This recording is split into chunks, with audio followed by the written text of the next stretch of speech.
കശുമാങ്ങ പഴുത്തിട്ടുണ്ട്. കശുമാങ്ങയുടെ season കഴിഞ്ഞു. എന്നാലും 1-2 ഉണ്ടാവും. നമുക്ക് നമ്മുടെ കശുമാങ്ങ ഓടിക്കാം. ഓണം പഴുത്തതുണ്ട്.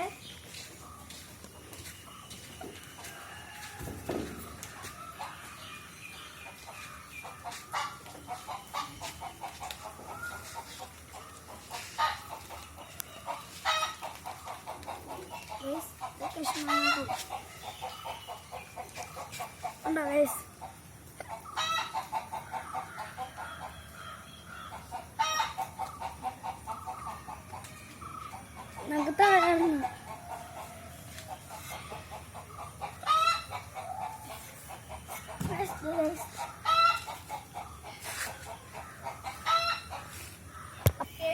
ഗൈസ് ഇതിൻ്റെ കാഷ്യൂ ഫ്രൂട്ടാണ് കേട്ടോ. നമുക്ക് അപ്പോൾ അടുത്ത വീഡിയോ കാണാം. Bye bye.